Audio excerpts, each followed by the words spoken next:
Hello my friends, welcome to Bordeaux, one of the most iconic wine regions in the world. I'm in the Cité du Vin, in the city of Bordeaux. Here, along the banks of the Garonne, Dordogne and Gironde estuary, history, tradition and terroir come together to create some of the most celebrated wines ever produced. For centuries, Bordeaux has been a benchmark for excellence, shaping the way the world understands and values wine. In this documentary, we'll journey through the diverse landscapes of Bordeaux, from the gravelly soils of the Medoc to the rolling hills of Saint-Emilion and the misty banks of Sauternes. Along the way, we'll meet the men and women behind the wines, passionate producers who will open their cellars, vineyards and histories to us. Join us as we explore the timeless wonders, craftsmanship and innovation that makes Bordeaux a legend in every glass.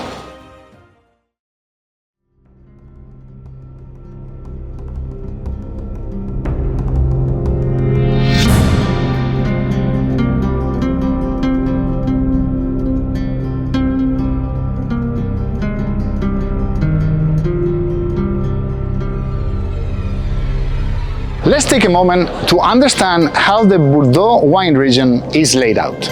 A rich and diverse landscape that has shaped some of the world's most iconic wines. We are in the southwest France, where the Atlantic Ocean meets the network of rivers, the Garonne, the Dordogne and the Gironde estuary. These waters divide Bordeaux into three major areas: the left bank, the right bank and Entre-deux-Mers. First, the left bank. This includes the famous Medoc and Graves regions, where Cabernet Sauvignon dominates. Within the left bank, we find legendary appellations like Pauillac, Saint-Julien, Margaux and Saint-Estèphe, home to many of the Grand Cru Classé of the 1855 classification. Farther south, in Pessac-Lénac, red wines are joined by some of Bordeaux's finest whites. Crossing the rivers to the right bank, this area is known for its smaller estates and deeply expressive wines. Here we find Saint-Emilion and Pomerol, producing plush, age-worthy reds. Between the rivers lies Entre-deux-Mers, literally between two seas. While it's primarily known for crisp and affordable white wines, much of its red wine is labeled under the broader Bordeaux and Bordeaux Superior appellations. This area offers a wide range of styles and excellent value. Finally, as we move south again, we encounter Bordeaux's sweet wine regions. Sauternes and Barsac, in particular, are renowned for their novel rot-affected wines, golden, luscious and long-lived. Together, these distinct regions form the mosaic of Bordeaux, each with its own character, great varieties and traditions.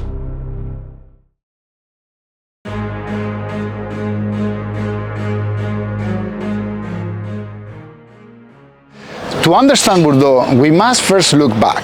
Few wine regions in the world have its history as rich, complex and influential. Bordeaux's winemaking roots stretch back to Roman times, but it was in the 17th and 18th centuries that the region rose to prominence. Dutch engineers drained the Marcy Meadow, making it suitable for viticulture. And a powerful class of merchants, many from Britain, Ireland, Germany and Holland, turned Bordeaux into a global hub for wine. By the mid-1700s, names like Lafite and Margaux were already celebrated across Europe and beyond. The region's growing reputation led to the historic 1855 classification requested for the Paris Exposition, which ranked Medoc Sauternes estates by price and prestige, a system that still shapes the market today. Bordeaux's wine industry developed with a unique structure. Most producers don't sell their wines directly. Instead, they use La Place de Bordeaux, a centuries-old network of brokers and merchants known in Bordeaux as courtiers and négociants, who handle distribution around the world. It is an elegant multi-layered system that allows states to focus on the vineyard and cellar, while merchants bring Bordeaux wines to over 170 countries. Today, Bordeaux is home to more than 7,000 chateaux, from grand estates to small family-run properties. Together, they form a living legacy, one that continues to evolve but always builds on centuries of tradition and global exchange. I'm in Saint-Julien in the Chateau Baranier du Cru, and I'm with the family owner who runs the Chateau, François Xavier Maroteau. Thanks for receiving me. Oh, thank you for coming. It's a pleasure to welcome you. I'd like to ask you about the history of your chateau to begin with. I know it runs back to the 1700s, late 1700s. Can you tell me when this started? Yes, in fact, the winery started with Jean-Baptiste Braner, very simply, in 1680. Jean-Baptiste Braner had one daughter, Marie Braner, and she got married with Pierre Duluc. Mm-hmm. And in fact, that's the reason why the name of our second label is right. Duluc de Braner du Cru. Sure. And the Duluc family, they were very important for the winery because they ran the winery in the 18th and the 19th century. And that's thanks to this family that we are in the 1855 classification, because right. they really made the reputation of the winery. Right. And that's also thanks to this family that we have the chateau, right. Because the chateau was built, was finished in 1824. Okay. We don't know exactly when they started to really build, but they finished in 1824. So this is 200, a little more than 200 years ago. We're talking yes, for sure. Here. Well, Bordeaux has something very special when it comes to marketing and selling wines. That is known as the La Place de Bordeaux. That is this setting or structure of producers and merchants that you call négociants here, that it works in a very particular way that is basically very unique in the world. Can you explain that to me? So for sure, we don't sell directly our wines. 98% of our production is sold thanks to the négociants. So very simply, every year en primeur, we sell wines to the négociants. So that's partners that we have. They are based in Bordeaux. Right. They've got sales team and they will sell everywhere in the world. And thanks to this négoce, today you can find Braner du Cru in 100 countries. Right. And just to give you an idea, perhaps in these 100 countries, I visited in my life, I would say, I visited 30 countries. The rest, that's yes. the négoce that went sure. To this place, and they can sell every year wines, and they can speak about Braner du Cru every year. Right. And so between the négoce and the propriété and the chateau, we've got a courtier, mm-hmm. like a broker, mm-hmm. and is the link between the chateau and the négoce. Well, and then part of the Laplace, the market system is the en premier sale. You are one of the chateaux who participates in the en premier sale process. So can you explain how that works? Sure. So the primeur is very simple. We will show the wines to the professionals in March, April. So the new wine that we made the year before in September, October. Right. So we are still doing the aging, but we already show the wines. So after all the importers, the distributors, the sommelier from everywhere in the world, just to give you an idea, around 5,000 people coming to Bordeaux in 10 days, testing the new vintage in order to say, okay, I'm interested in buying this wine, and so I will wait when they will release, when the chateau will release, and depending on very often that's a question of price. If they consider that the price is good, they will buy or not, and so they will pay before to receive the bottles, and with this money we can age the wine. I have the pleasure to be here with Justin Tesseron from Chateau Pontet-Canet in Pauillac, third generation of the family owners of this chateau. Thank you for receiving us, Justin. How are you? Nice to meet you. Welcome. Well, I want to ask you about the history of this chateau, that it goes back 3 families 300 years ago. Can you explain how this started to be? Yes. So it's a long history because Chateau Pontet-Canet was founded 300 years ago in 1705 by the family de Pontet. And it's funny because at that time, usually the name of the family gave the name to the chateau. So family de Pontet arrived in 1805.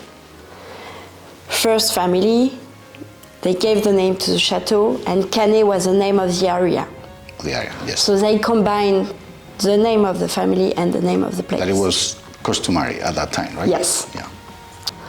And then, just after the classification, the Pontet family sold Pontet-Canet to the Cruz family. Okay. They were wine merchants, negociants, Bordeaux negociants from Laplace, and also they own different places. And then the Cruz family sold to my grandfather in 1975. So Bordeaux is considered by many the center of modern wine production, but the history of Bordeaux actually comes back a long time ago to the Romans, even before then. The modern history perhaps started in the 17th, 18th century, right, where all these merchants from different places kind of settled in Bordeaux, and they created this wine business structure, and that increased the quality of Bordeaux wines substantially. And I'd like you to explain how the classification was done, why, and explain that to the people who are not familiar with the classification. Yes, it's very interesting because at that time, you know, all the crus classés, all the chateaux of the Médoc most of them are alongside the river. We can see from here, we can see the river over there, so we are very close to it. And at that time, in the 18th, 17th century, the merchants were based in Bordeaux, and the wines were sold in casks, in barrels. And then Napoleon requested the wines, the chateau, to be classified. Yes, and it was done according to pricing, quality. Exactly. So in 1855, according to a Napoleon request, the classification started, and it was based on price, and the prices were made on not on bottles but on casks, fixed by most of the time by the courtier, of the Place de Bordeaux, and regarding also the quality of the wine. So they decided to classify the chateaux of the Medoc. And so left bank, and in 5 different classifications. Right. So first growth, second, third, fourth, and 5. That you call crus. We call them cru. Yeah. Yes, cru classé of 1855. Okay. And then you were part of that classification. And we were lucky to be part of it. Right. But we've been at that time classified the 5th growth in this classification, and we are proud to be part of this family.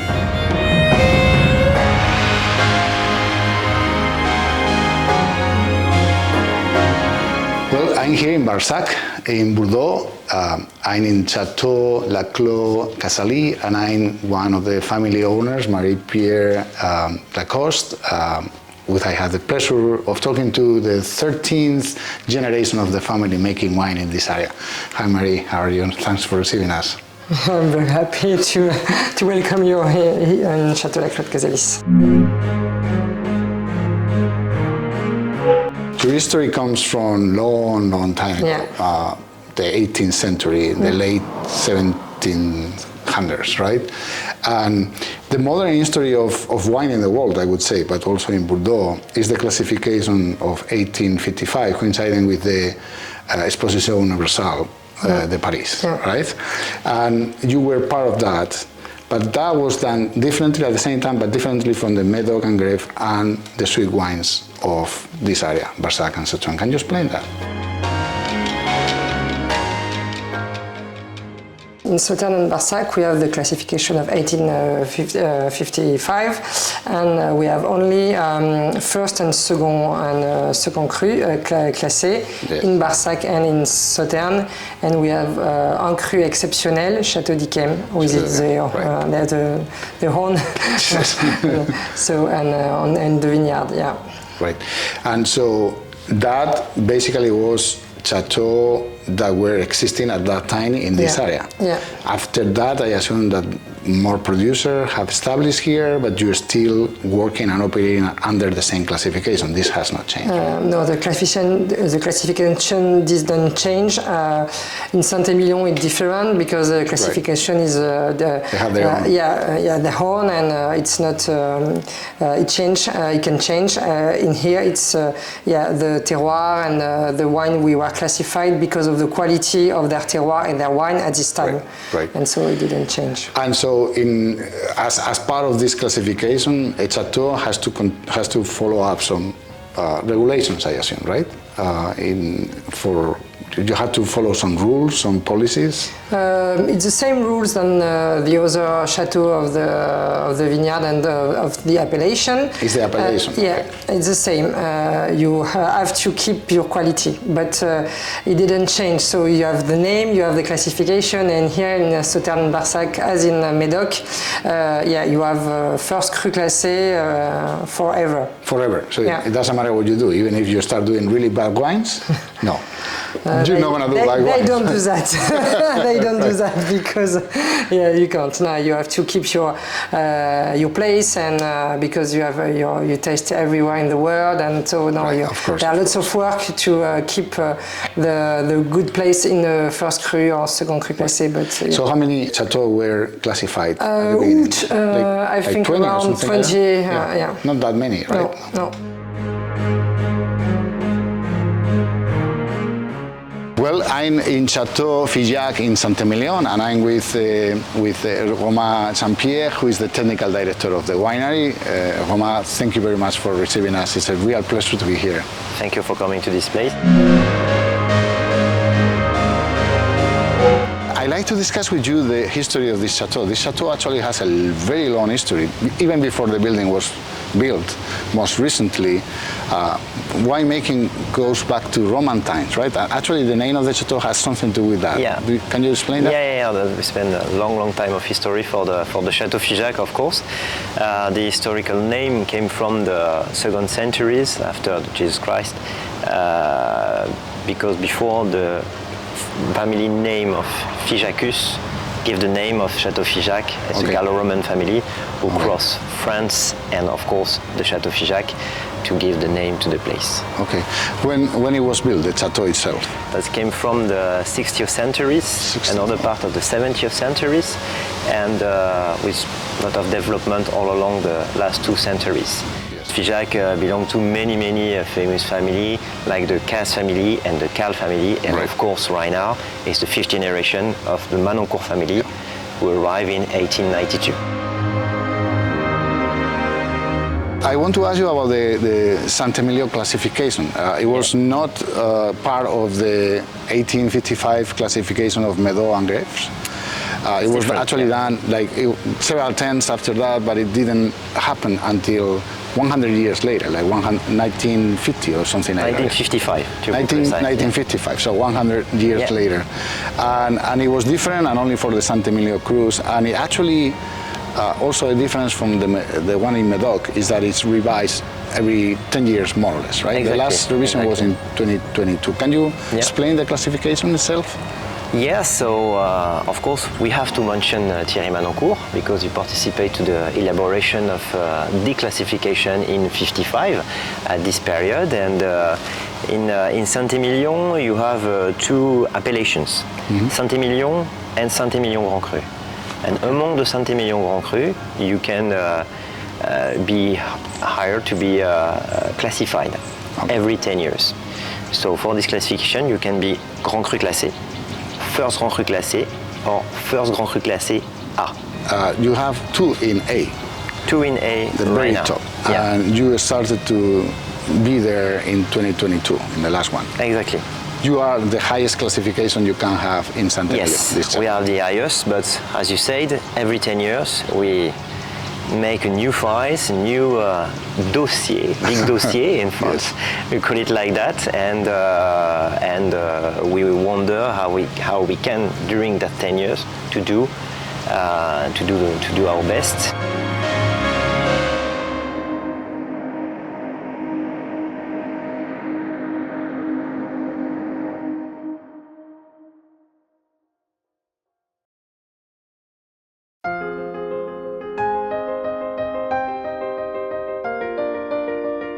I'm in Sainte-Croix-du-Mont, a little village with an elevation from where we can nicely see the region of Sauternes and Barsac, to the left of the river Ciron and right before it encounters the river Garonne. Here is where the Semillon grapes infected with novel rot are used for the elaboration of what is perhaps the most famous sweet wine in the world. Here we begin our exploration of the climate, geography and soils that define the unique character of Bordeaux wines.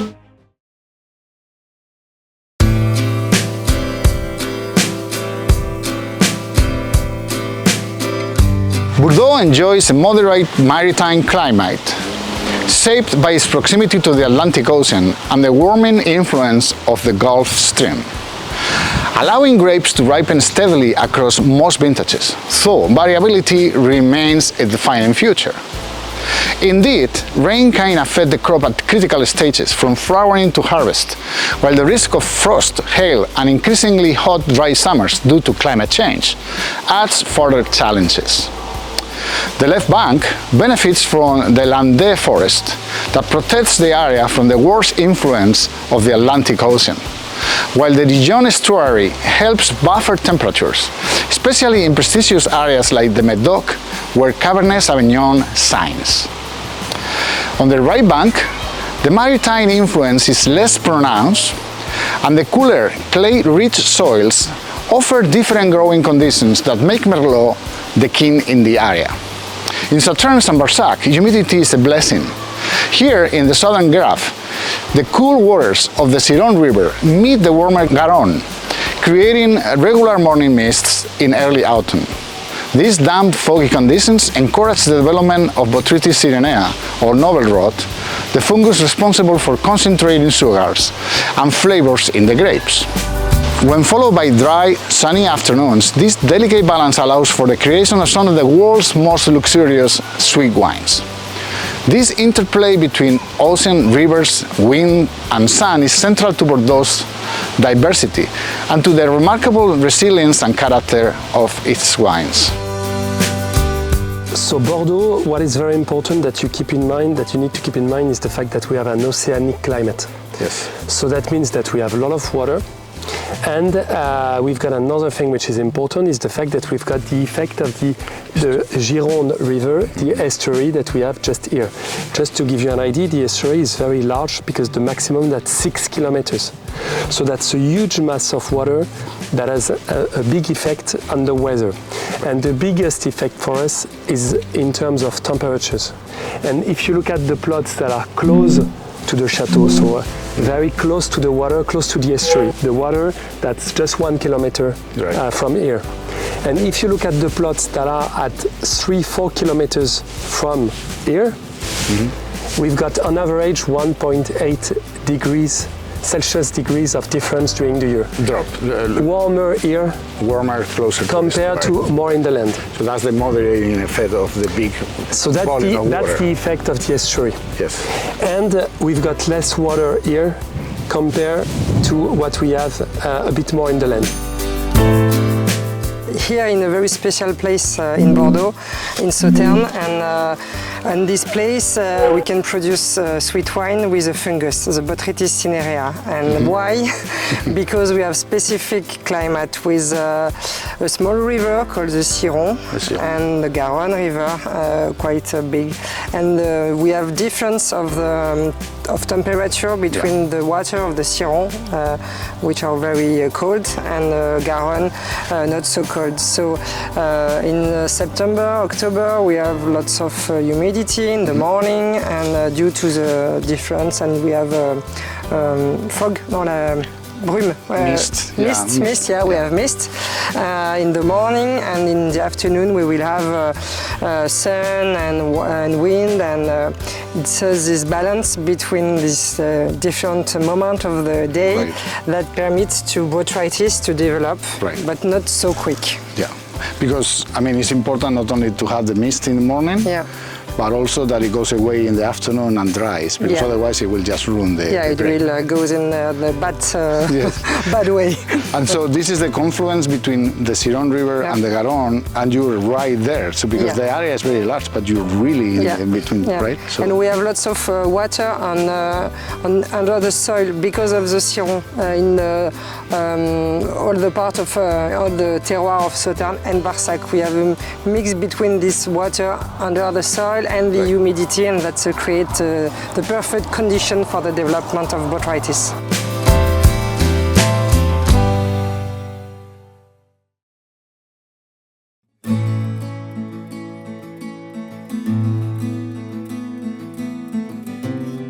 the soils of Bordeaux are as varied as its wines, and they play a crucial role in shaping the identity of each appellation. One of the most defining distinctions lies between the left bank and the right bank. On the left bank, in regions like the Médoc and Gauche, gravel-rich soils dominate. These well-drained, heat-retaining crops are ideal for ripening late-budding grapes like Cabernet Sauvignon, producing structured, age-worthy wines. In contrast, the right bank, home to Saint-Emilion and Pomerol, features cooler, cline limestone soils that hold more water, perfectly suited to Merlot, which ripens earlier and brings more fruit and richness. These geological contrasts are at the heart of Bordeaux's diversity, influencing everything from grape choice to style and structure.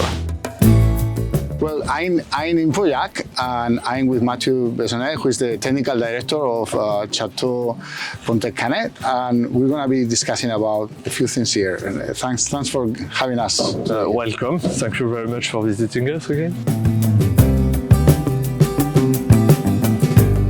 My understanding is that the soils are similar but very different from within small distances here in the Médoc, particularly close to the estuary.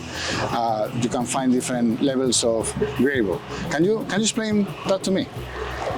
So actually we are on a very sedimentary soil that is very young. It's between 500, it's been brought by the river between like 500,000 and 1 million years ago.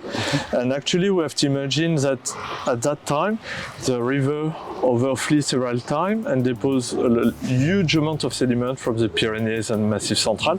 So, and it was much higher in elevation than it is today. And because we had some ice age in this period, when the ice was melting, all the ice, even sitting here 12 or 10 months a year, when it was melting, all the water go to the river, which is very close from here, and it shaped the topography that was much more strict and sharp than it is today. And now, in the last years, in the last thousands of years, all the sediments just fill all these shapes. So sometimes you have 10 meters of gravels and then the clay underneath. Sometimes you have 2 meters of gravels and then the clay. Sometimes you can't find the clay, and it's only sand brought by the sand. So every place could be very different. Romain, now we are in your terrace. You call this plot particularly the terrace. Yeah, It's close to the chateau. It's your best Merlot. It's one of the best Merlot of the property because, of course, this type of soil, thanks to the exceptional gravel part of Figeac and the clay in the subsoil at 4 meters depth, the blue clay that supply in water and in nutrients all along the year, all this vineyard. So that's why in hot years like that, you still have bunches and good repartition like that. Okay, so yeah, talking about the soils, clay is the main characteristic of the rye bank, and that's why Merlot actually thrives here. Right? Rye bank and the reputation of Saint-Emilion, it's more, you have a clay and a limestone plateau. That enables viticultures to plant on average 80% of Merlot and 20% Cabernet Franc. Right? In Figeac, it's not at all like that. It's the western part of the appellation, and we have 3 hints of gravel and deep gravel, more or less. Here that's 4 meters depth, and over there it's more than 10 meters depth. Oh wow! That has enabled us to plant more than Merlot, in majority the Cabernet Sauvignon. I see. So this is closer, when it comes to soils, closer to what you find in the Medoc. Close to the estuary. All right, and that's why your blend is actually not only Merlot, mainly Merlot. It's like Merlot, Cabernet Sauvignon, and Cabernet Franc, about the same quantity on each. Approximately, yeah. We have we want to respect this repartition of grape varieties, but for example, we want to adapt to the terroir, to the type of soil, but to the climate, in order to have the good plant, the good grape varieties, but the good rootstock and the good clone, because we have massal selection inside Figeac.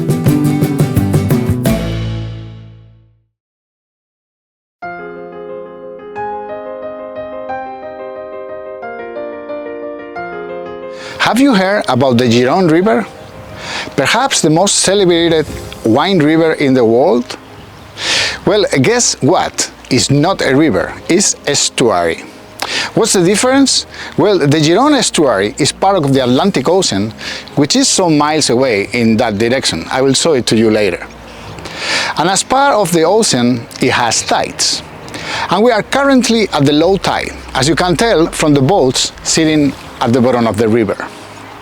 By the way, this is Pauillac, one of the principal communes of the left bank, where 3 first growths find their home.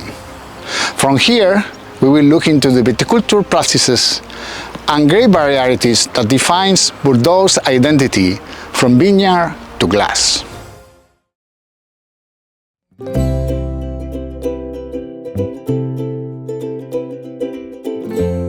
As I promised, this is the Gironde estuary, right behind me.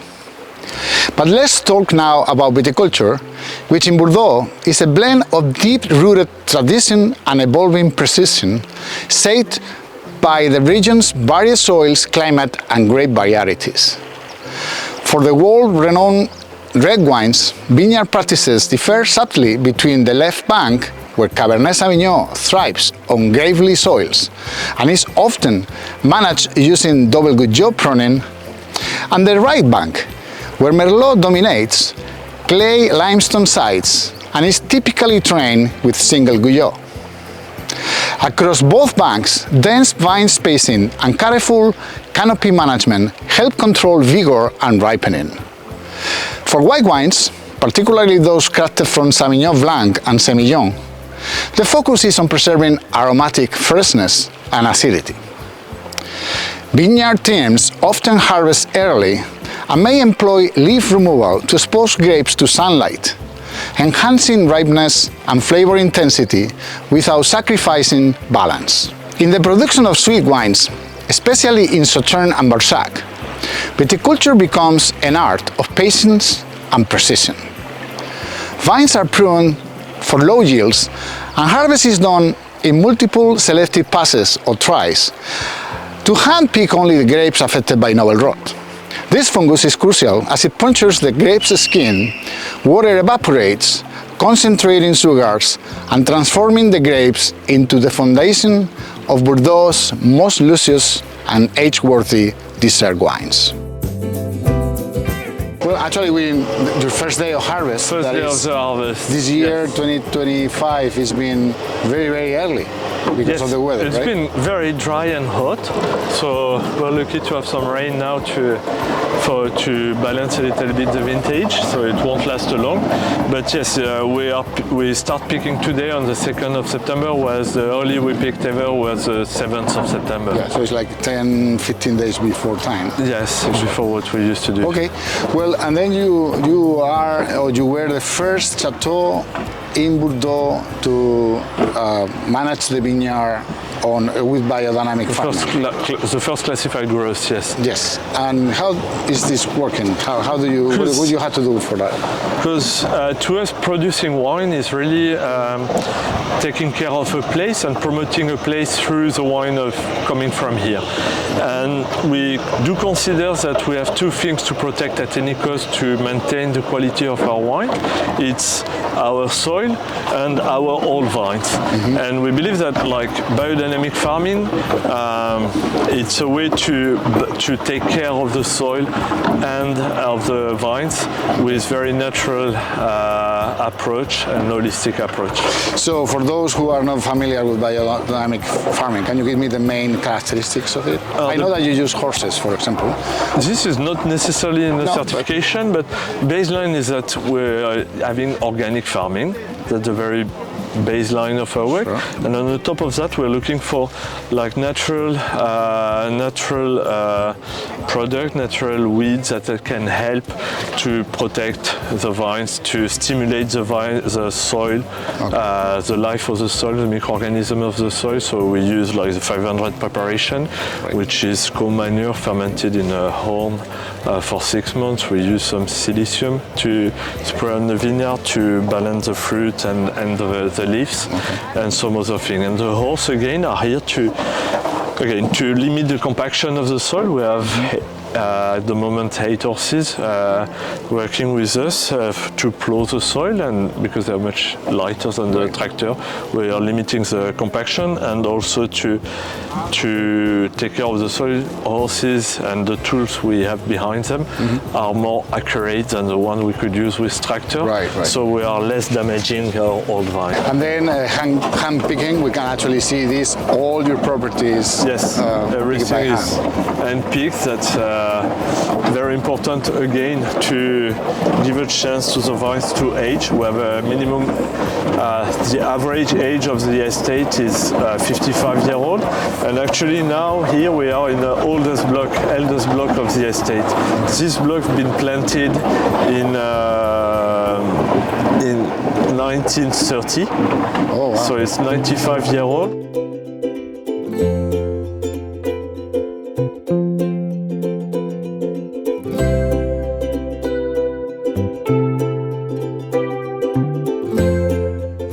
The vast majority of our vineyard, we are planted with 10,000 vines per hectare. Okay. So 1 meter, 1 meter.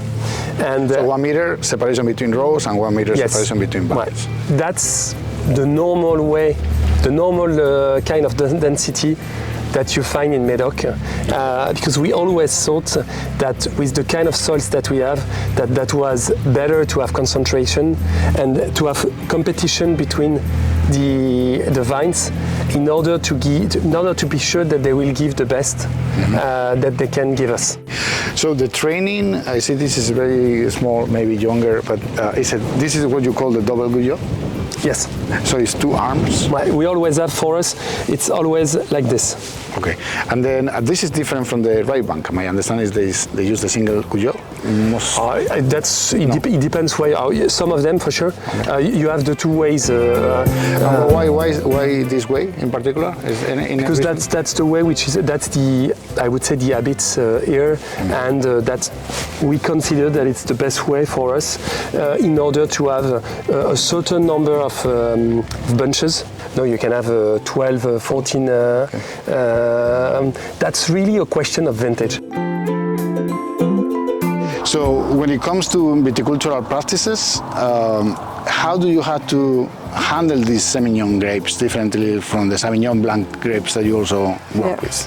I think it's balance in the ecosystem that permits to botrytis to develop in good condition, and that's why when I arrived here in the vineyard, I decided very early to move to switch to organic, because you can fight against fungus all the season, and in September say, okay, stop, it's okay, you can come, I need a fungus and I want you to go in my grapes. Yes. It don't work like that, and that's why, because I am in organic, because I try to have a good balance between all the ecosystem that are in the vineyard, that we can have a good evolution, that botrytis have quite early in my vineyard, and that the evolution is quite good. You need small grapes, good ventilation. Ventilation, in order to have this very slow evolution of botrytis and concentration. That's important. Yeah. And I see that you have the cover crop everywhere. That's what you're talking about when you're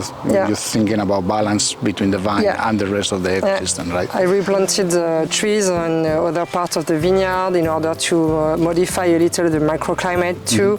And it's very important for me to have lots of grass and to keep the life in the soil. So I didn't touch a lot the soil, just only a little under the row. I work with a horse because, as you can see, I have very old vines, and it's quite hard to have mechanic in this row. And so this is almost 100 years old. Yeah.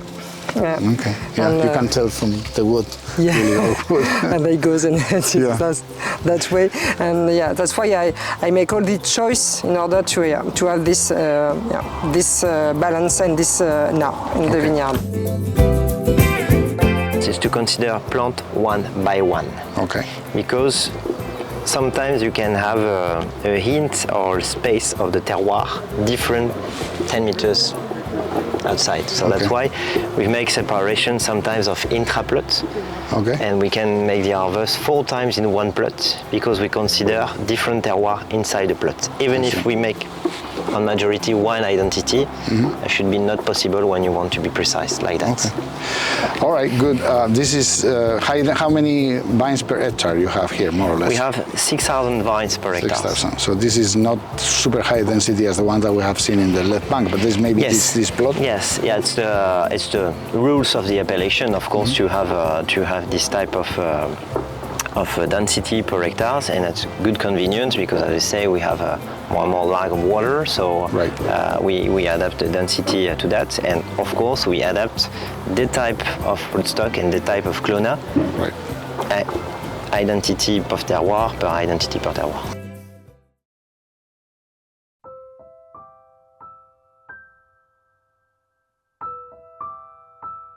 And now you can see the town of Pauillac behind me, from where I will talk about the grapes of this area.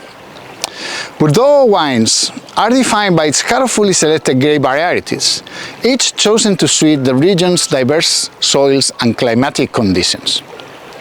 When it comes to red wines, the dominant trio is Merlot, Cabernet Sauvignon and Cabernet Franc, with Petit Verdot, Malbec and Carmenet playing smaller supporting roles. Merlot thrives on the cooler, clay-rich soils of the right bank, ripening early and bringing soft tannins, rich plum fruit and generous alcohol. In contrast, Cabernet Sauvignon flourishes in the gravely well-drained soils of the left bank, offering structure, longevity and notes of blackcurrant, violet and cedar. Cabernet Franc, more widely used in the right bank, adds aromatic lift and freshness to the blend. For white wines, Bordeaux relies mainly on Sauvignon Blanc and Semillon. Sauvignon Blanc contributes high acidity, citrus and grassy notes, while Semillon softens the blend with body, texture and subtle stone fruit character, particularly important in barrel-aged dry white and sweet wines. Small amount of muscadel is also used, especially in sweet wines, for its floral, grapey aromas. Together, these varieties allow Bordeaux winemakers to craft a wide range of styles, from crisp and vibrant whites to some of the most luxurious and age-worthy dessert wines in the world.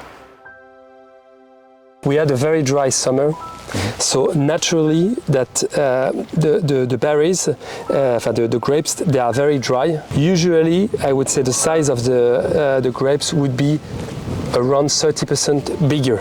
Okay.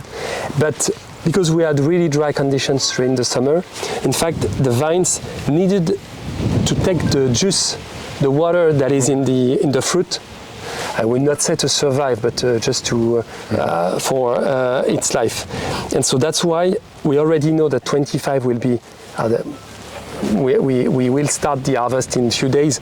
Honestly, we know already that we have a great vintage, and that's almost ready. We will. That's just few days. If you can see, sure, you will test that there is already a lot of sugar, and you can see that there is not a lot of juice. That's true. Yeah. It's almost ready. That's just few days, and we'll start to pick.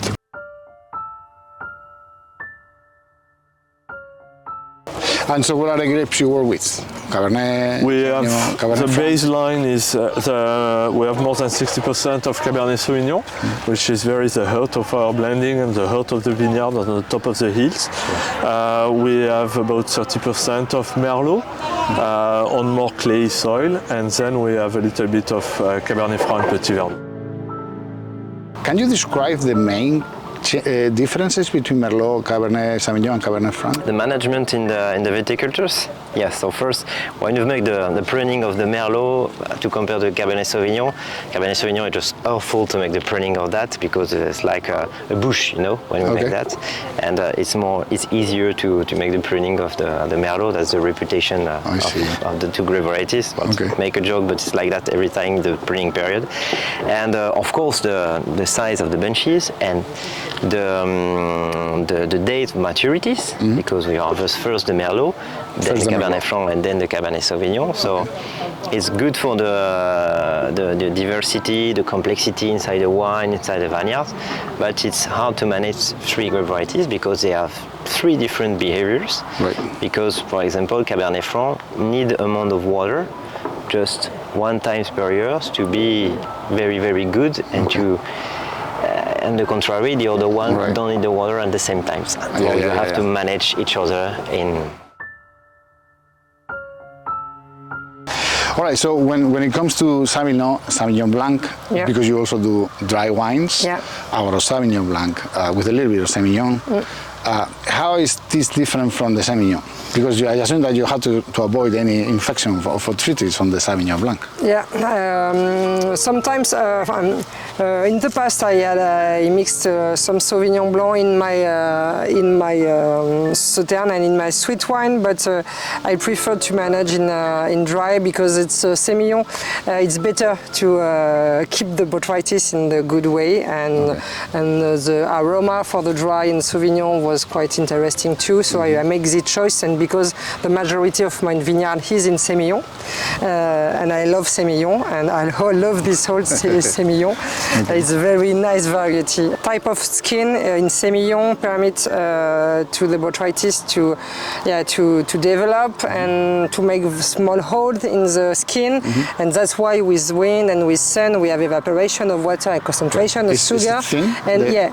And thin not so skin? thin. The skin is not too thin at the beginning, and the resistance of the skin of the Semillon is quite good, and that's why it's a nice variety for the sweet wine. Okay.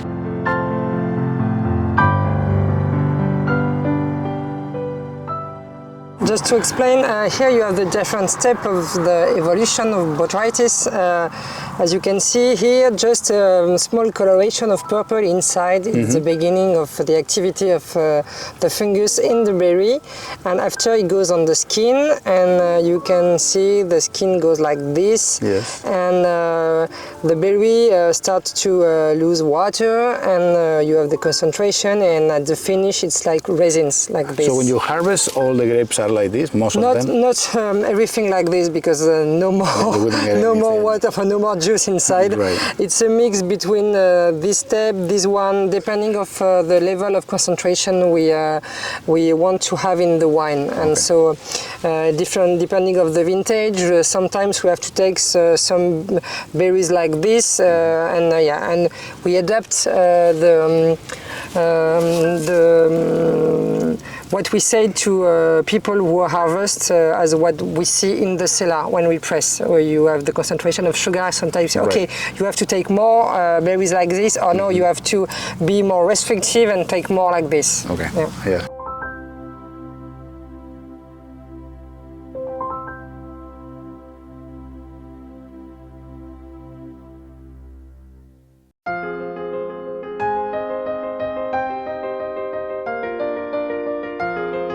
Winemaking in Bordeaux balances centuries-old tradition with modern precision, adapting techniques to match grape variety, vintage conditions, and wine style. No better way to discuss this than starting from the historical town of Saint-Julien. This is the church of Saint-Julien behind me. For red wines, fermentation typically takes place in temperature-controlled stainless steel, concrete, or wooden barrels, with pump overs and careful skin contact to extract color and tannin. High-quality wines are often aged in French oak barriques with varying proportions of new barrels, depending on the desired style and structure. White wines follow two main paths. Inexpensive whites are fermented at cool temperatures in stainless steel to preserve freshness, while premium dry whites, especially from Pessac-Léonac, are often barrel fermented and aged on lees to build texture and complexity. For sweet wines, particularly in Sauternes and Barsac, botry-sized grapes are gently pressed, often fermented in barrel, and aged for up to 3 years in oak. These labor-intensive methods, from selective hand harvesting to extended aging, results in wine of extraordinary richness, balance, and aging potential.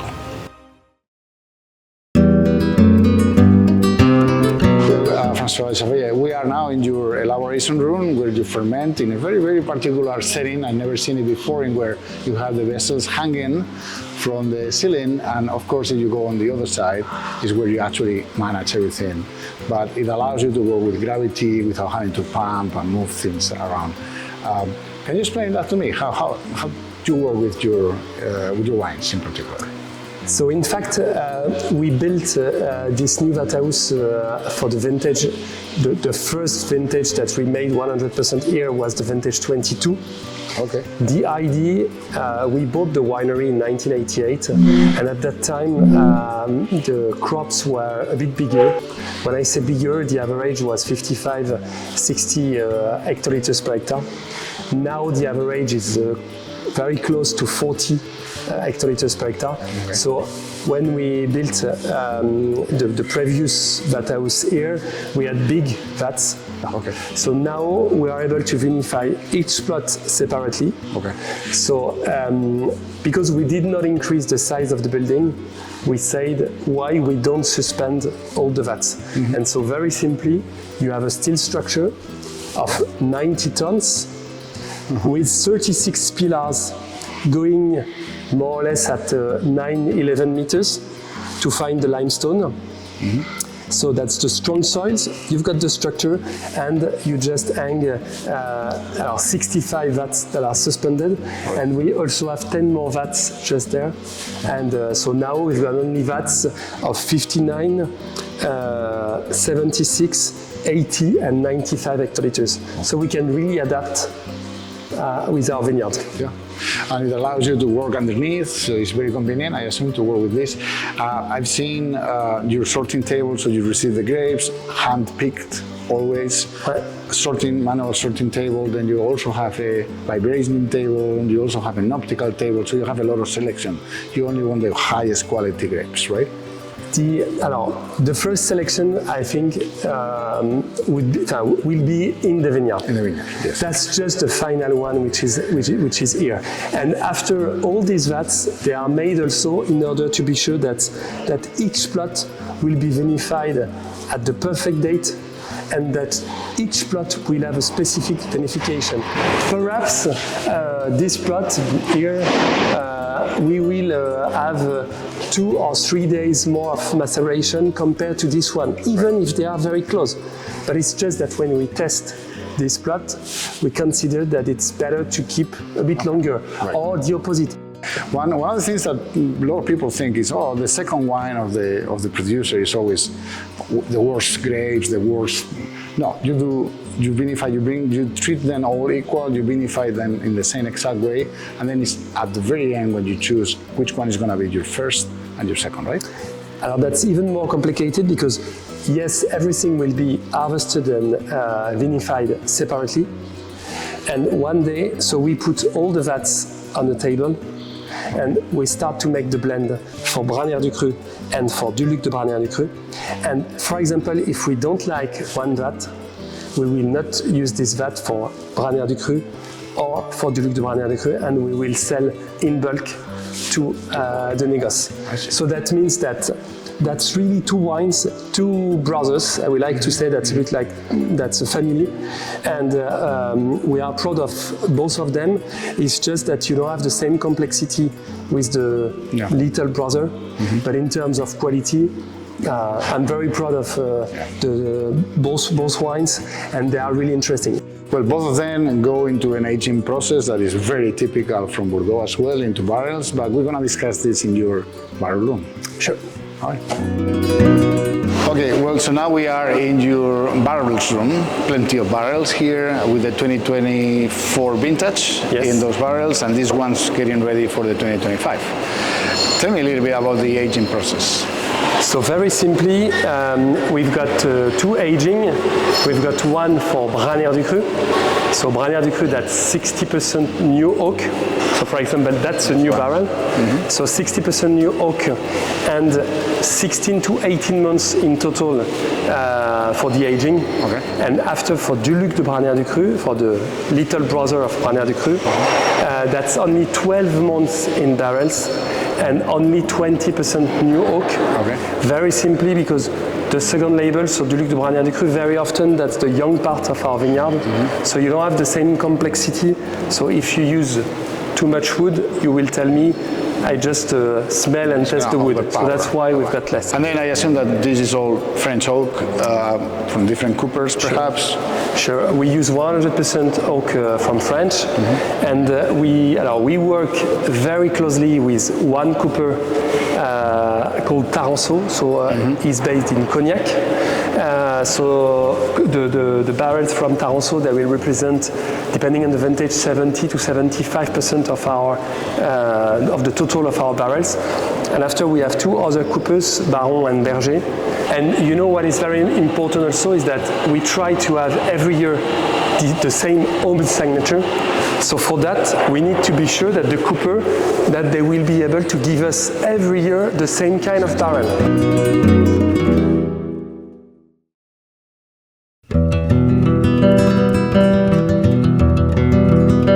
Well, Matthew, now we are in your rooms of amphoras. You have the barrels over there, but amphoras, and those amphoras, actually concrete amphoras, are very unique of your chateau. Indeed, you have designed them to be in a particular shape. Can you explain that to me?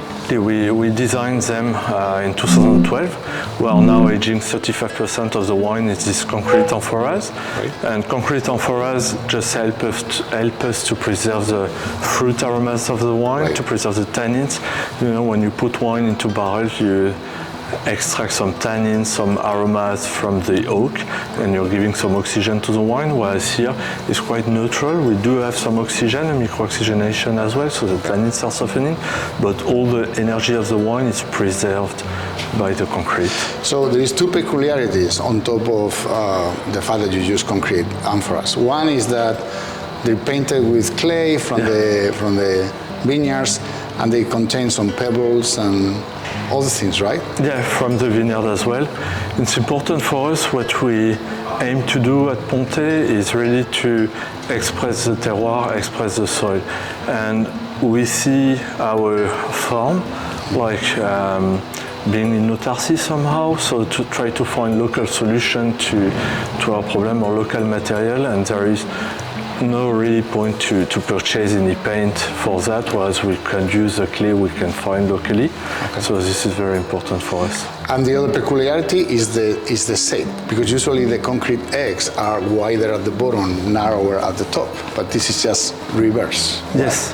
We did a few experimentation when we designed them, and you know, when you have this egg shape at the bottom, you are extracting more things from the lees of the wine, so the wine get more round, get rounder, more horizontal, whereas we wanted to keep the verticality. Because there is more volume closer to the... Yeah, it's a least steering system. Even if you're not steering, the least contact surface is much bigger, so you have more extraction from the yeast, so your wine gets rounder. Okay. Whereas being in Pauillac, having Cabernet, we wanted to keep the verticality, the linearity of the wine we have after the fermentation, and do not overfill it with the yeast. So that's why we kept this shape. We designed this shape to have a minimum contact area with the yeast. Okay, so the 35% of the wine that is aged in these amphoras, together with the ones that are aged in new and 1 year old barrels, how long they age for? It depends on the year. Every vintage is different. We're aging from 12 months, 13 months, up to 18 months according to the vintage.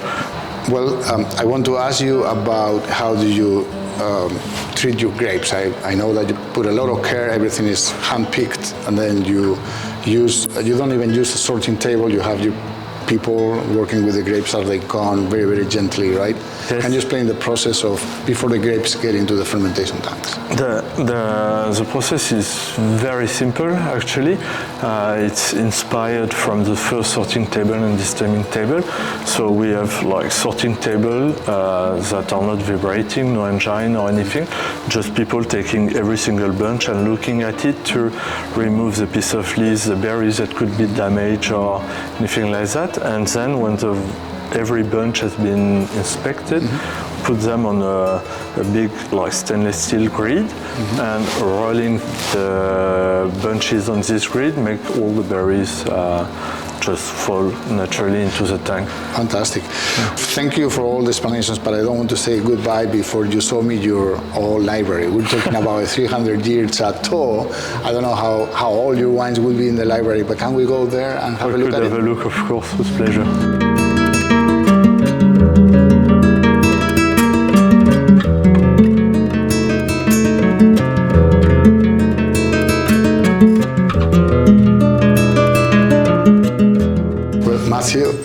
This smells history. I can smell everything here. But we are, and then you have all this beautiful library of very old wines. This is a special vintage. 82 has been quite a famous vintage 40 years ago, an exceptional one, and we're lucky to still have some bottles for memories. Okay. Well, I'm not going to ask you to open one of them. I know that those are very valuable, but I would like to thank you for all your explanations and help, Matthew, very much. It's been a real pleasure. Thank you for coming, visiting us.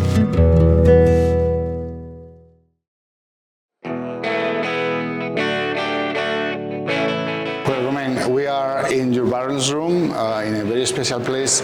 We'll get to that in a moment. But tell me how you handle your grapes, because for very high quality wines as the ones that you do, you have to start with the hand picking of the grapes to begin with, and then all the process that you do in another room. How can you summarize that? So first we make the picking by hands, of course, for the 41 hectares of the Château Figeac, and then we transfer day after day in the first a cold room in order to chill one night the bunches of the picking of the day, and then we transfer it the next morning, very earlier in the next morning, in the cellar for the first stage of the sorting system. Okay. So for the sorting system, as we can see, there is cases of 21 kilos who are poured on the first sorting table with 6 people who are sorting by hand the bunches. Then it's transferred to the de-steamer in order to separate the vegetal part of the berries. Right. And then we only transfer the berries into a density bath system. Yes. In order to reduce the temperature of the bunches and the berries. And then we transfer it to the last sorting system, the optical one. The density selector selects the ones who have more concentration, yes, because they drop to the bottom, and those are the only one pick. But I can only sort the bunches, the berries, by sugar. By sugar, and we don't want to reduce the quality with only the sugar. So that's why we have selective process then for the optical sorting system.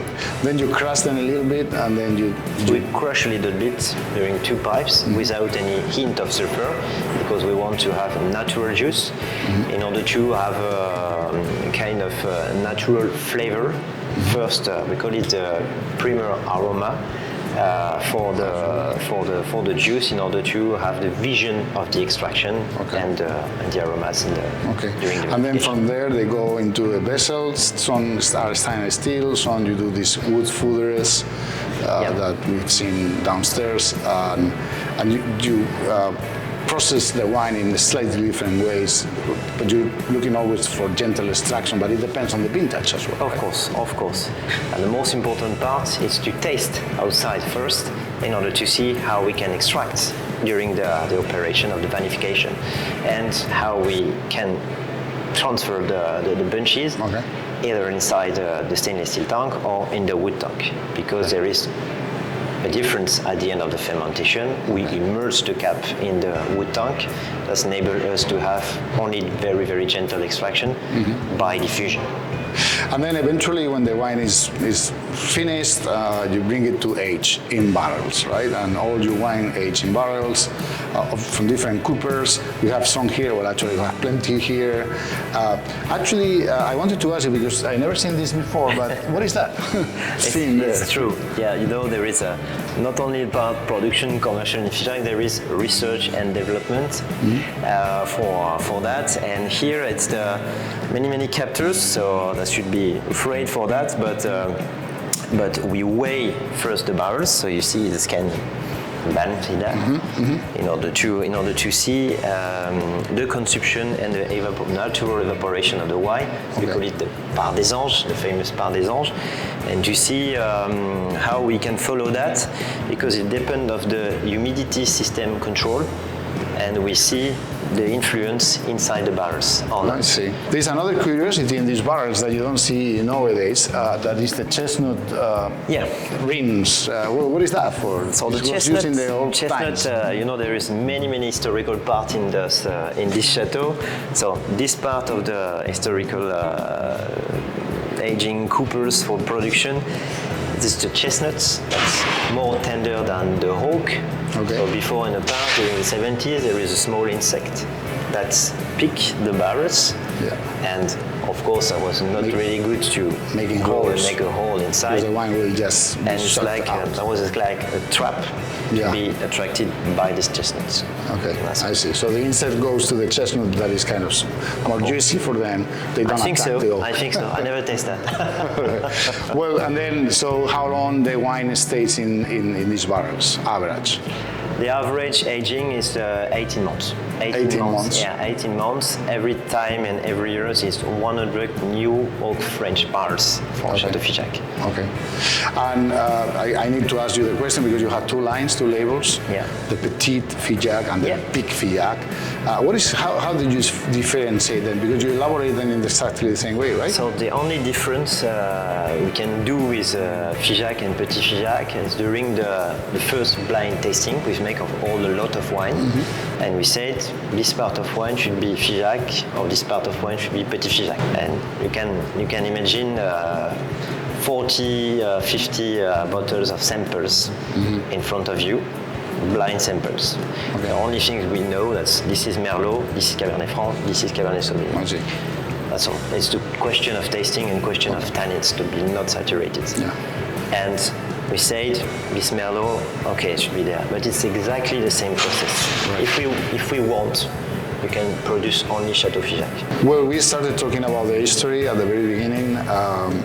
And I just learned that this chateau goes back centuries in the past. Yeah. I'd like to see your library. Can we go? Yeah, of course, of course. let's Yeah, go. we can go upstairs. Now we are in your library, beautiful. You have very old wines. Yeah. We are in front of one of the super vintages of Saint-Emilion, 1947, right? Yeah, 47 is a legendary vintage for Bordeaux and Saint-Emilion too, of course. Okay. Well, great. I believe we're not going to be opening one of them, but I like to taste with you some of the, the wines that you have here. But we're going to do this in somewhere else.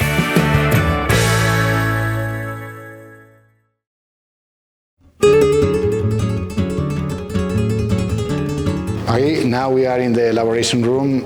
You do both the dry and the sweet wines here. Can you tell me a little bit about the dry white wines of Sauvignon Blanc? Yeah, it will. The beginning will be the same for both, for dry and for sweet. Just to precise, because I'm in organic, I decided to add nothing in the wine for the elaboration, just some sulfur for the sweet to stabilize. But for the dry, we harvest by hand. Berries arrive, we put in the press, a pneumatic one. So it's pressed. After the press, the juice goes for clarification during wine night. We try to have the juice at 5 or 7 degrees, and after this time, we just by gravity. By gravity, and just after this time, we take the juice which is clear, and we will put it in barrels, sometimes in small tanks, sometimes in amphore, depending of the project for the wine. And after it will just start naturally, so with natural yeast for the fermentation. So we will follow the fermentation until the end for the dry. And for the sweet. So you're looking for, you control the temperature in the barrels, I assume? No, in the barrels I didn't control, so it's around 22 degrees for the fermentation for the dry. Okay, we'll try one of them later, but what is the kind of profile you're looking for in these wines? Is it a fruity wine, or a little more complex, or just to express the terroir?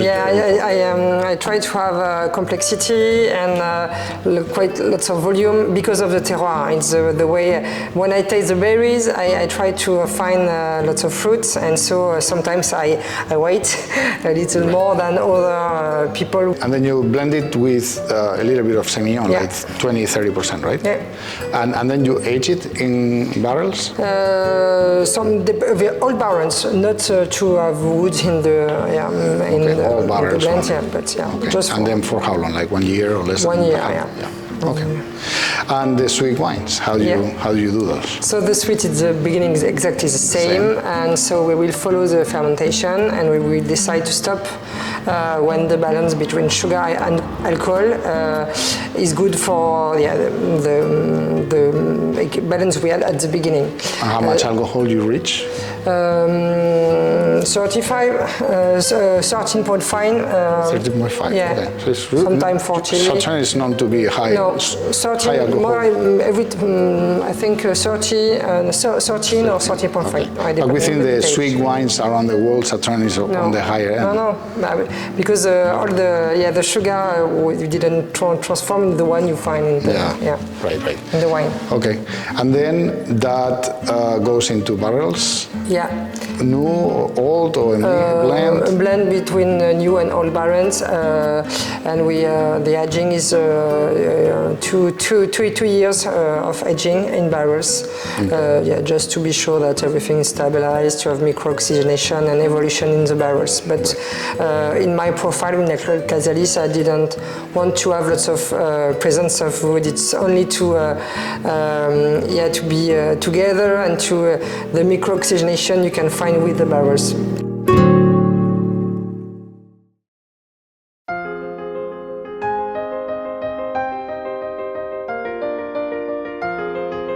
Look at this view. It's beautiful, isn't it? Well, we've explored the land, the vines, and the people who shape Bordeaux. And now here in the picturesque town of Saint-Emilion, at the heart of the right bank's most iconic terroir, it's time to taste. In this final section, we sit down with producers across the region to experience their wines firsthand. Each bottle is a reflection of its place, its vintage, and the vision behind it. Let's discover how all the elements we've seen come together in the glass.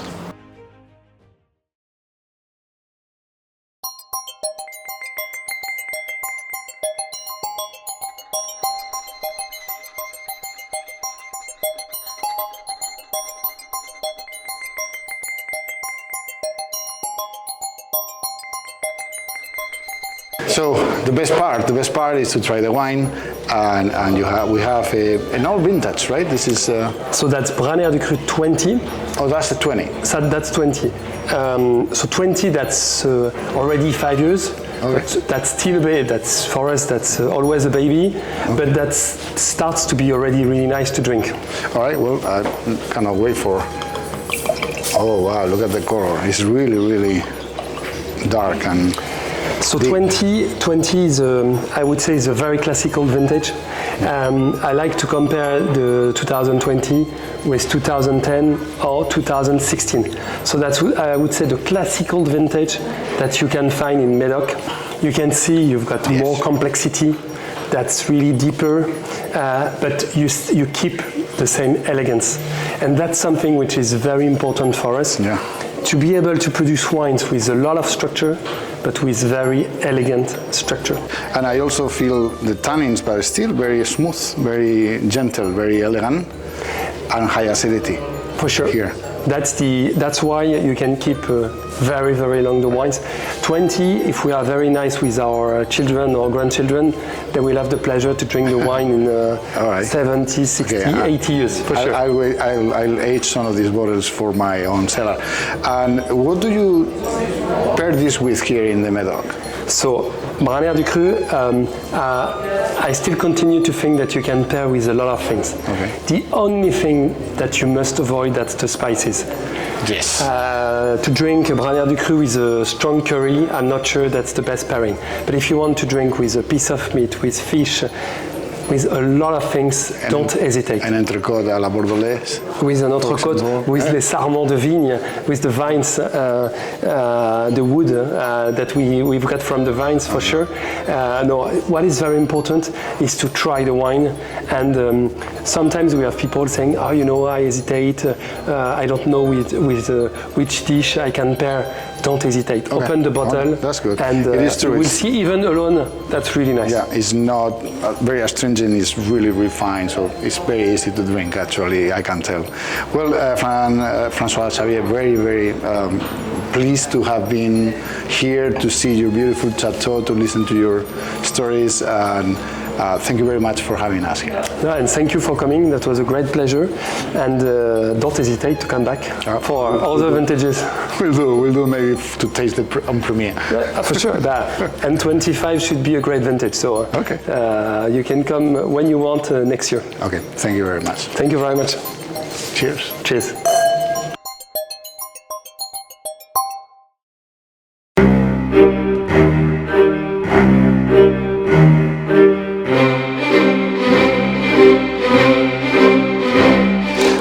Justin, we had a fantastic day. We have learned a lot about how you do this little bottle of wine, and I just cannot wait to taste it with you. So, if you can serve me a little more, please. So, my pleasure to have spent this day with you. Thank you so much again for coming to Pontet-Canet, and we're gonna taste Pontet-Canet 2016. Okay. Nice. That's a very nice aromatics. Yeah, Pontet-Canet 16 is a great vintage. For Bordeaux in general, 16 is a famous vintage. I can tell the aromatics of this wine are superb, a lot of complexity on the nose. For me, 16 is a great wine. It's very intense on the nose. It's very complex, very aromatic. And what I like in our wine is how fresh the wines are, how aromatic they are. Regarding the fruit, for us it was really important to feel the fruit. Yeah. And for that we did change, a few years ago we did change the way of aging the wines, because sometimes in some wines we saw that we had too much oak. Mm-hmm. And too much oak sometimes is like too much makeup. You know, you don't. And by working biodynamic, by working with the horses, by really take care of each vines. The goal is to feel the terroir. We decided in 2012 to reduce the oak in the aging process, and we have about 35% of the production, which is aged into small concrete amphoras. Mm-hmm. Okay, well, let's taste it. It's a wine which is very complete, which has a bit of everything. It's depth, it's complex, it's full body, it's long at the end, but it's not too heavy, it's elegant, I really love this But wine. definitively a nice wine to pair with food. What would you be your predilected food? Pontet-Canet is going with everything. No, but I mean, really, after it just depends on the if you use spices. Sometimes it could be difficult, but it goes well with meat, of course. You can even eat fish with Pontet-Canet, but just be aware of too much acidity. Right. So if you use lemon or anything like that, you have to be careful. But otherwise, yes, it goes with nice vegetables, meats. That's a perfect. Absolutely. That's a perfect match. To my modest opinion, this is an exceptional wine. Thank you very much, Justin, for let us try it and to show us and receive us in the chateau. Thank you for the American flag. Pleasure. Yes, okay. Well, good luck in the future. Thank you, and hope you like it, and hope you will come back in the future. Sure, will do. Thank you.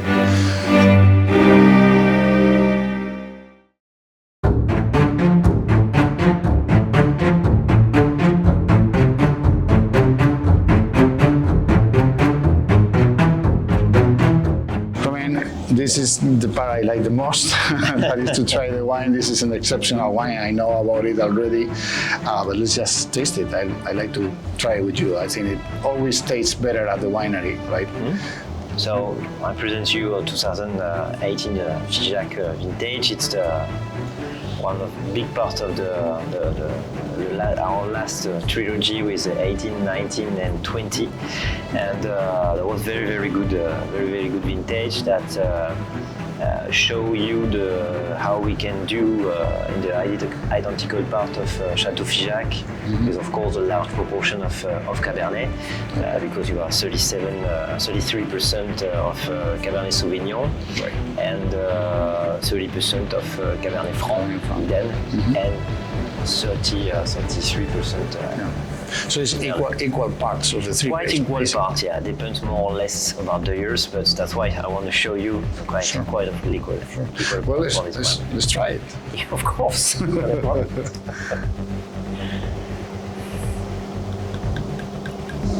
Oh, it's beautiful smell. Oh my God, this is a fantastic wine.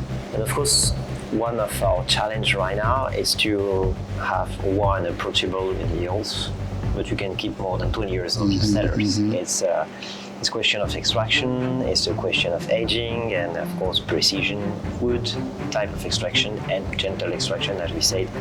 I can feel the concentration of fruit and Yeah.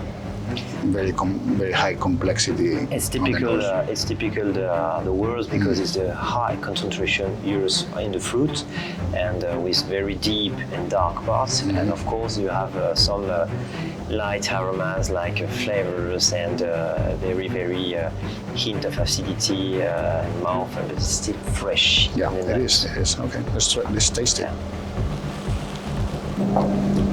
No, it's really powerful.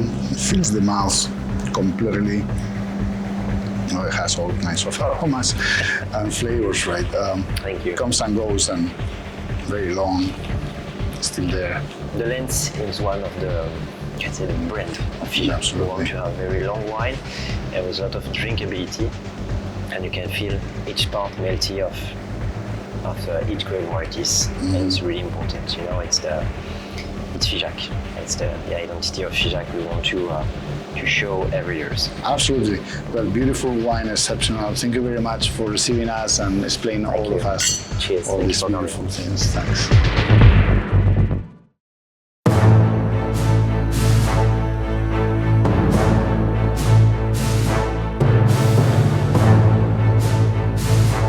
We're in one of your spaces. Everything is beautiful here because it's so old, but we're gonna try your wines. We're gonna start with your dry white of Sauvignon Blanc with a little bit of Semillon. I'm just looking forward to we'll open. So it's 20, the vintage. It was very nice vintage with a good balance, good acidity. We'll test, but here it's what's different with the dry white from Sauternes. It's that you will find the terroir of Sauternes in the dry. So.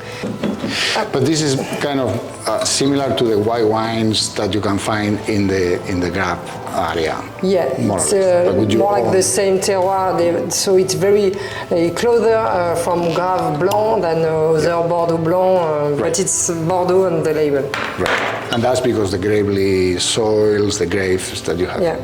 in the soil. And here in Sauternes and Barsac, we're in the middle of the territoire of Grave.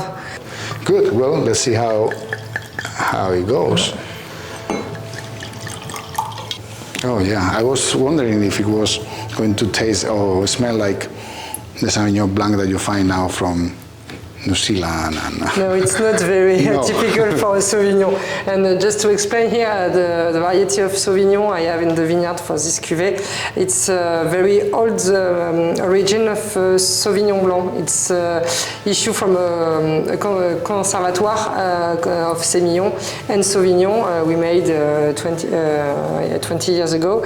And so, yeah, it's a mix of different genetics of Sauvignon Blanc. We Okay. give lots of complexity. very high acid and poof, power. Lots of volume, good acidity, Yeah. but very high concentration of sugar in the 20. Well, the moment I've been looking for, trying one of my favorite, actually my favorite sweet wine in the world, but here with you in Sauternes, in Barsac in this case. let's go ahead. Okay, so this is your Sauterne, right? Yeah, we're going to so we're going to taste. It's 11, the vintage. I think it's very interesting to taste in vintage because it's in the middle age of a Sauterne, so you can find very fresh aroma, and you will find aroma given by the botrytis and complexity. 100% of this whole Semillon we saw, and so yeah. So this is 14 years old. I mean, it's 2011, you say? 2011 yeah, 2011, and 2025, so it's 14 years old. Okay, great. Well, it's pretty dark already, you can tell from the bottle, right? It's beautiful. I always get this kind of orange peel confiture that I always like a lot of this wine. I heard that one of the best pairing with this wine is the foie gras. Yeah. We're gonna try that later. With cheese, it's so with good blue too. Cheese? Yeah, blue cheese and other Strong cheese. cheese? Yeah, with strong, very interesting too with cheese. Yeah. The concentration of 11 is quite important. It was very nice vintage, and we have a very specific aroma of botrytis, and say bitter range, and yes. and you have like resins too. Yes, type of aroma and. Caramel. Yeah, and lots of complexity and a good acidity at the end. That's lots of freshness balanced to the concentration. It's not, it's not heavy when you absolutely. drink it. The acidity makes it easy to drink, so you can keep drinking and holds the wine right there, and it's fantastic. Well, I thank you very much for receiving us. It's been a pleasure. It will be a pleasure.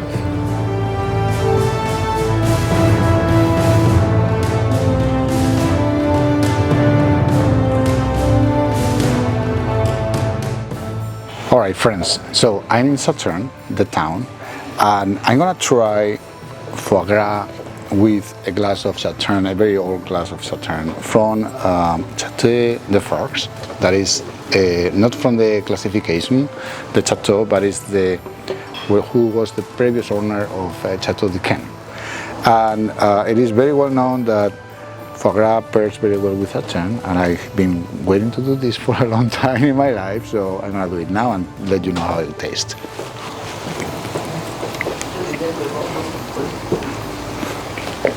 The foie gras is fantastic.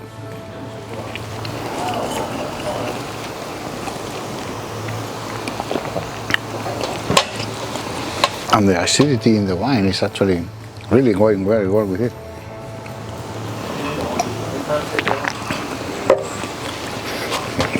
You have to try coming here. It's maybe better than try it at home.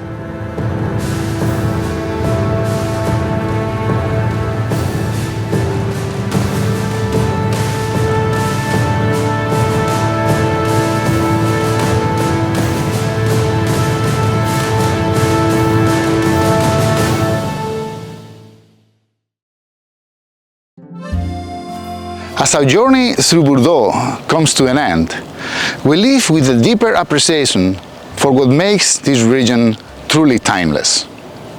From the gravel banks of the Médoc to the clay soils of Saint-Emilion, from the structured reds of Pauillac to the golden sweetness of Sauterne, Bordeaux is not just a place, it's a living mosaic of tradition, innovation and passion. The people we've met, the vineyards we walked, and the wines with taste all tell a story shaped by centuries, yet constantly evolving. Bordeaux remains a global reference, not only for the quality of its wines, but for the culture and community that sustain them. Thank you for joining us in discovering the heart of one of the world's greatest wine regions. Until our next glass, au revoir. And don't forget that you can get some of these wines at winedos.com if you are in the United States of America.